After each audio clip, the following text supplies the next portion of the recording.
pleasant day to everyone, especially to our instructor, Ma'am Sara Ledesma. We are here to further discuss the lesson 2 that my group have chosen.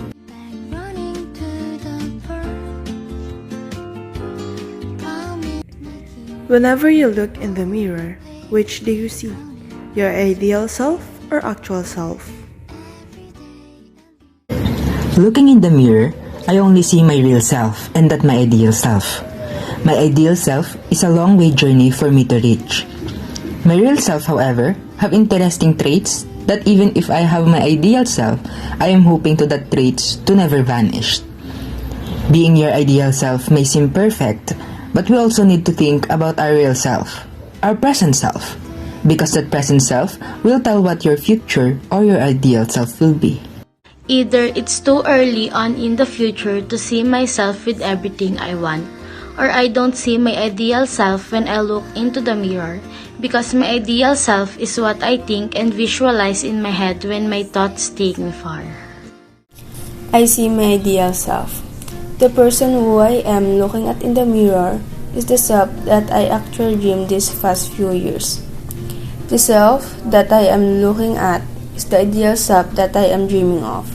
The self who is matured, more determined, and more flexible than before.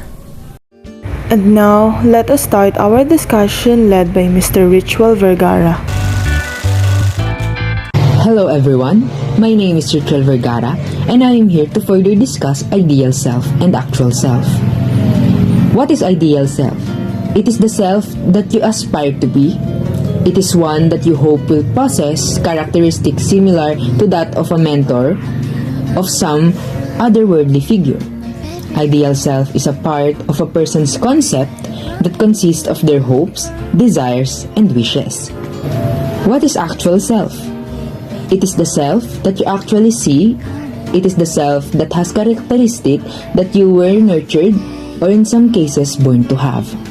The actual self is the concept of self-image, of what a person is now or as opposed to what he or she would like to be. Hello everyone, I am Venus Muyat and I am going to discuss to you the self and its characteristics. Self. It is the union of elements that comprise a person's individuality and identity, namely body, thoughts, feelings or emotions, and sensations.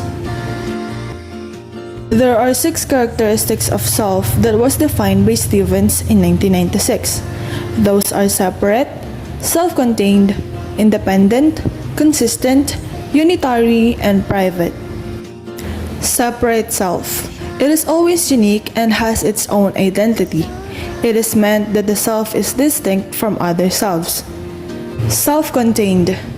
Its distinctness allows it to be self-contained with its own thoughts, characteristics, and volition. Independent self does not need or require any other self for it to exist. Consistent. Because it has a personality that is enduring and therefore can be expected to persist for quite some time, its consistency allows to be studied, described, and measured. Consistency also means that a particular self-traits, characteristics, tendencies, and potentialities are more or less the same. Unitary. It is the center of all experiences and thoughts that run through a certain person. It is like the chief command post in an individual where all processes, emotions, and thoughts converge. Private self. This whole process is never accessible to anyone but the self. Private is isolated from the external world and lives within its own world. Hello, I'm Janina Bendaño from Bstm 1A. Marcel Mauss was a French sociologist and anthropologist known as the father of French ethnology. The nephew of Émile Durkheim, Mauss in his academic work crossed the boundaries between sociology and anthropology. Today, he is perhaps better recognized for his influence on the latter discipline, particularly with respect to his analysis of topics such as magic, sacrifice, and gift exchange in different cultures around the world. Mauss had had a significant influence upon Claude Lévi-Strauss, the founder of structural anthropology. His most famous work is The Gift. To self and culture, according to Marcel Mauss, the French anthropologist, every self has two faces, persona and moi. Moi refers to person's sense of who he is, his body and his basic identity. Persona is composed of the social concept of what it means to be who he is. Hi everyone, I'm Lindsay Mercado from Bstm 1A. For today, I'm going to discuss the self-development of social world. They discover themselves interacting with the world's social evolution and their own personal growth, usually if they were able to demonstrate something that supposedly elevates humanity above simple reason and influence the productions, perspective, and dimensions. We destroyed or burnt writing ways when we were dissatisfied, form as well as the creation of institutional and agency structures that support these scripts. Overflow with wise language in the law. I am an expert. Why would he go into such depth about the role symbolic items play here? Hello, I'm Daisy Dineva from Bstm 1A. The self in families. Every child is born with certain givenness, disposition coming from his first genes and general condition of life. The kind of family that we are born in the resource available to us and the kind of development that we will have certainly affect as we go through life. Human beings are born virtually helpless. Human persons learn the ways of living and therefore their selfhood by being in a family. Without a family, biologically and psychologically, a person may not survive or becomes a human person. Family influence our development and individual in various ways, which are spiritually, socially, financially, morally, as well as martially. However, family or home is the number one of school to training and develop our potential.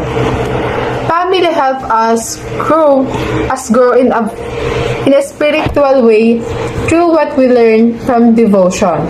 It develops us to understand and know how to do things like cooking, sweeping, etc., as well as how to relate with people and society. The training received in the family has a great impact on the life of an individual presently and in the future. Action and reactions of many people in society are the result of teaching from the family. Gender, while associated with sex, is a separate aspect of an individual. It is ultimately the result of a person's relation to their society's understanding of gendered groups. Gender identity is defined as a personal conception of oneself as male, female, both, or neither. Gender self-identification is the concept that a person's legal sex or gender should be determined by their gender identity without any medical requirements, such as via statutory declaration. The most important learnings here is we cannot be someone else without ourselves. We can't be ourselves if we don't have our own self. We can't be something without self. And without self, we're just an empty can that is ready to be thrown away and torn to oblivion.